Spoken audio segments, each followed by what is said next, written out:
Hello, this is Romanosky and George Curnew from the Lugnutz facility in Calgary, Alberta. And what we have here between us is a 2022 Subaru WRX. We'll do this video in sections.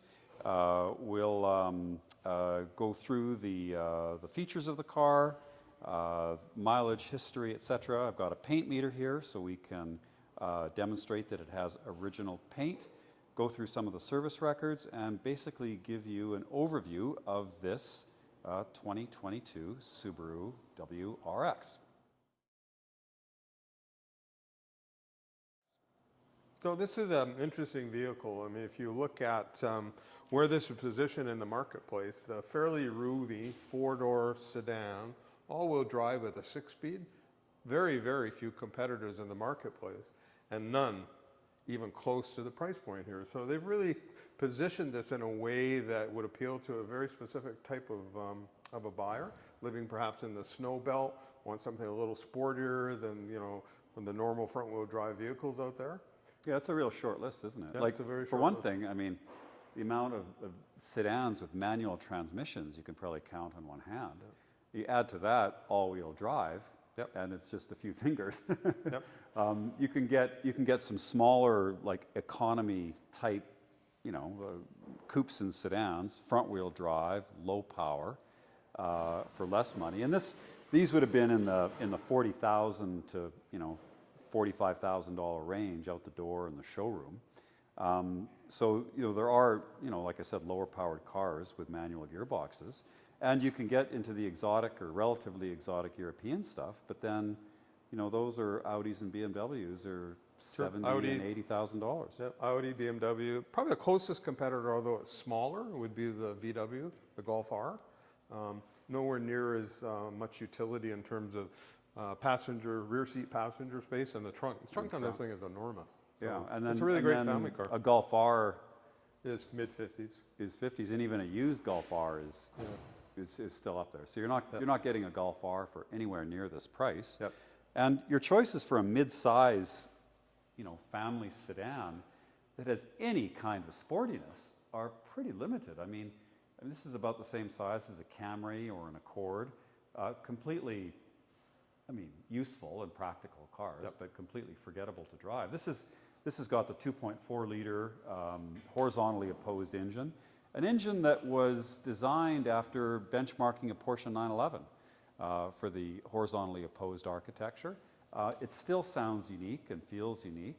I know all the Boxster 718 guys, they complained, yeah, that their cars sounded like Subarus. Okay, and I think that if you actually listen, the Subaru actually sounds a little bit better than a Boxster. This is so it's a 2.4 liter, 271 horsepower, and the car does 0 to 100 kilometers an hour in like 5.5 seconds. Yeah. I mean, those are pretty serious numbers. A Porsche Turbo, the fastest accelerating car in the world from the late 70s. Well, the first ones didn't go that fast. No, so now you get it in a four-door sedan. So it's kind of a special car in that there aren't any real competitors at anywhere near this price, where the family man can actually have something that's just a little bit cool and fast and has a sporty interior and looks good and sounds good. So before we get into the more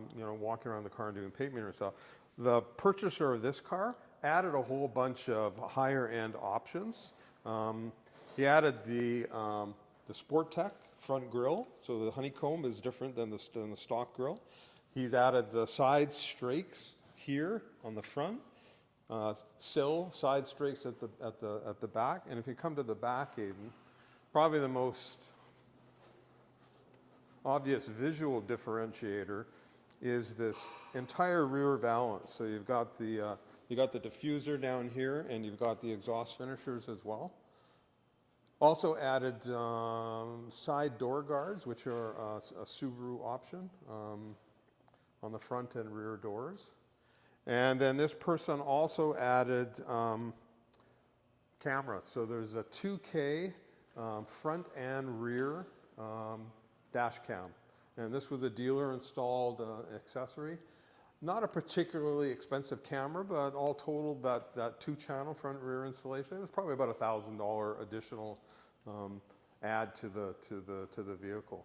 So all totaled, it's kind of a special-looking base WRX that takes some of the sport tech, some of the higher trim options, and dresses up the car. And it looks really quite purposeful in the And way if it's you do decked out. emergency lane changes on the Autobahn at over 250 kilometers an hour, the extra 3 pounds of downforce It will make a big difference. will make a big difference. Psychologically, not So from a it's physics. psychological. Yeah, it's Perfect, psychological. yeah. Anyway, it looks great. And as far as condition, it's got what, 40,000 K? A bit less? 37,000 kilometers, a one-owner car out of Vancouver. Yeah. Now, if you have a car like this that is 40,000 kilometers and was driven in the Calgary winters, it's going to be peppered with rock chips, and it's going to have like 3 replacement windscreens already. So Yep.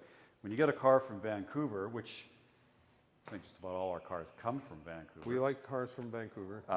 You know, they don't even need PPF because there's no rocks on the road. So this car is a 2022, and yeah, I mean, there's the occasional mark on it. You can tell it's not a brand new car.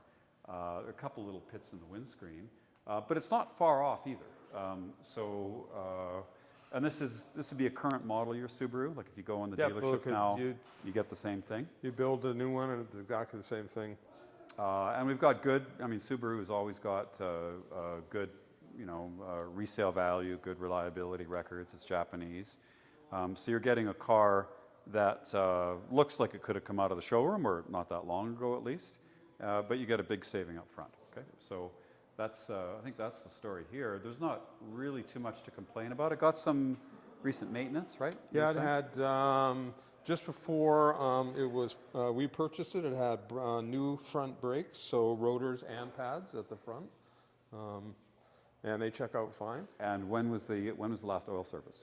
Last oil service was at the same time, so within the last, I think it was it's at 37,000 kilometers. Last oil service was at 33,000 kilometers. Okay, so it doesn't need anything right now? Nope. And the tires are? The tires are actually at about 5/32. They're Yep. a summer tire. I would suggest, if the person is going to drive it in winter in Calgary or anywhere where there's snow, it would probably do with a set of good new winter tires to be mounted either on these wheels or on a separate set of wheels. If a buyer wants that, we can certainly arrange that. We sell wheels and tire packages at very, very competitive prices. So. Yeah, so a set of winter tires on this is under $1,500. Yeah, right? they're a 17-inch wheel. Yes. So winter tires are not going to be expensive. So you've got at least another season out of these, if not 2, and we can definitely help get you some winter tires if you're going to be driving it locally.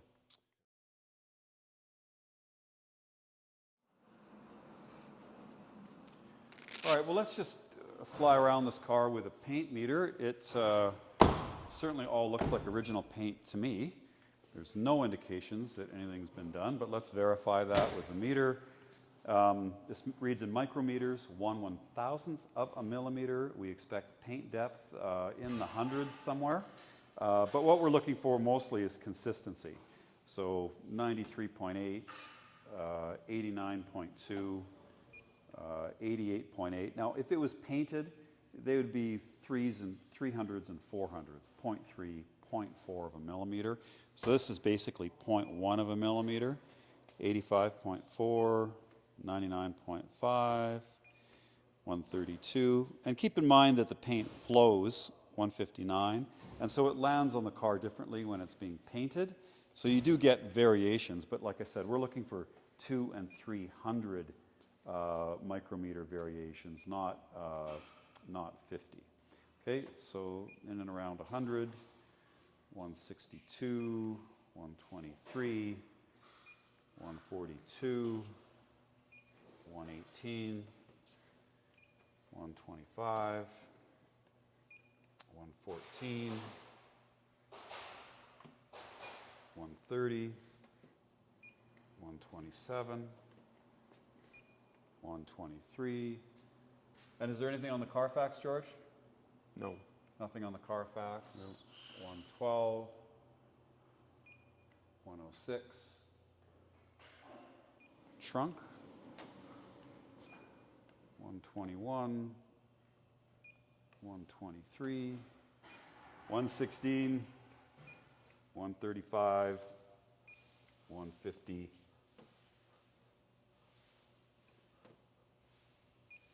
131, 125, 122, 110. I think I started here, didn't I? 159. 87. Okay, so that's that. The car has original paint. Inside the car, let's have a look.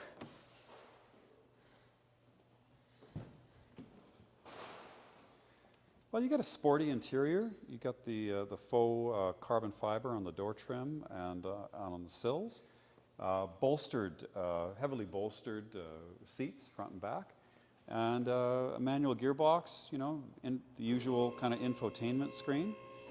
And, you know, I think it's kind of a cut above your average kind of boring four-door family sedan.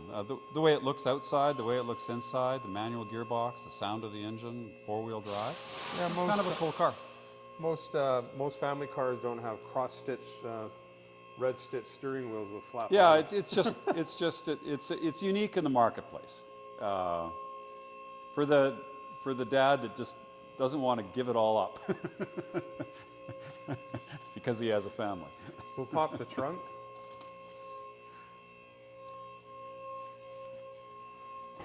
So the rear legroom is quite exceptional. You'd need to go a much larger sedan to get any more legroom than that. Yeah, I wouldn't be putting two car seats in a Golf R and trying to take my kids anywhere. That's for sure. But this you could. And the trunk space is quite large, and a low sill for lifting stuff in. And that does bring up another point. When you get family sedans like this, and they can be used for kids, the kids can destroy the car. 2-3 years later, it's ready to be recycled. If you know, generally, if you've got kids in the back, you're also feeding them in the back, and they spill everything in the back, and the cars can be like a giant mess. And they can smell, and you're, you know, 3 years after you buy it, you're still finding Cheerios in various places. So this one doesn't look like that. No. Seats drop down as well. Yeah. So a full pass through. We're not seeing, you know, the indents from child seats or you know, scratches on the rear bumper from loading strollers in and out of the cars. No indication of children or pets. Yeah. So it really is important. There's a tremendous difference between family cars from ones that had, you know, like a single owner and one that had a couple of kids. There really is. So I'd use this car for my kids, but the first person who owned it didn't. And it's a one-owner car, right, George? Yeah, it's one owner. All right.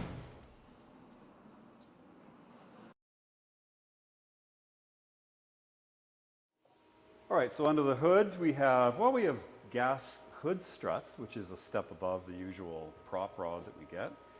We can see the engine's low and wide, characteristic of the Boxer power plant, also shared with the Porsche 911. Although somebody's going to say it's not a Boxster, it's a 180-degree V, because they always say that. But anyway, it's flat.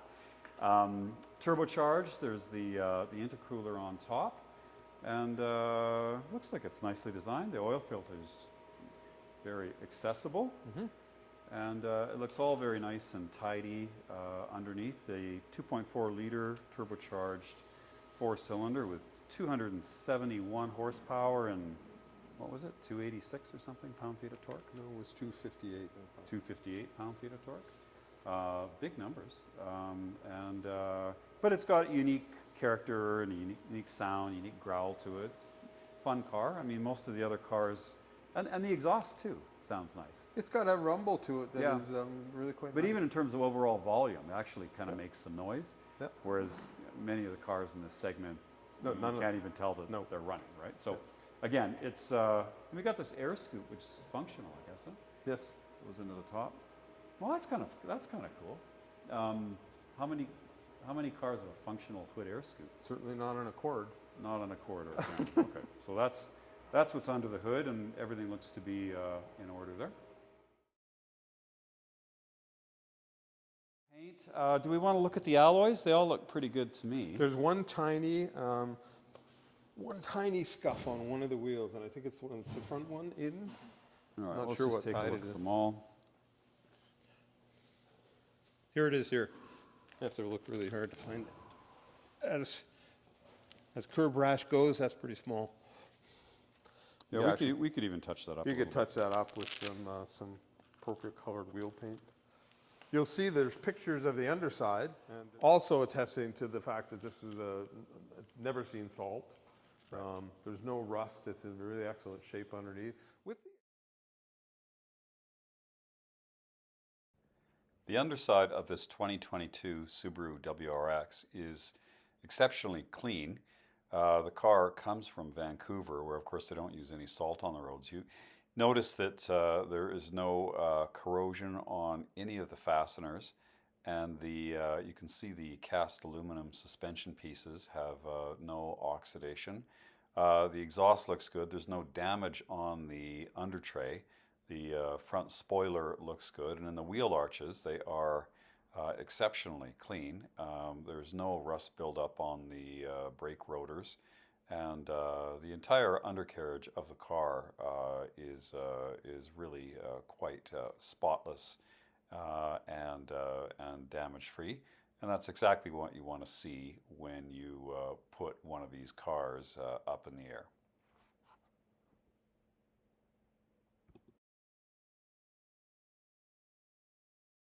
If you're looking for a used car and you set out and you've got your boxes that need to be ticked, if you're like everybody else, it's like, well, I want a one-owner car with a maintenance history that's never been in an accident, from a climate that didn't use salt on the roads, without any, cosmetic imperfections or mechanical issues, that's just been serviced and doesn't need anything, when you can just come in and get the keys and drive away.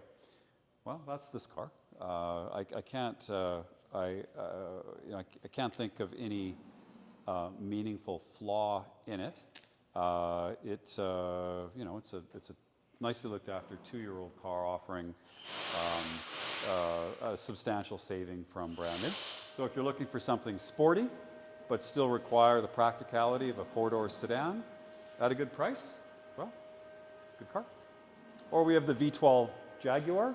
If you don't care about practicality, ownership costs, fuel economy, we have something for everybody here at Lugnutz.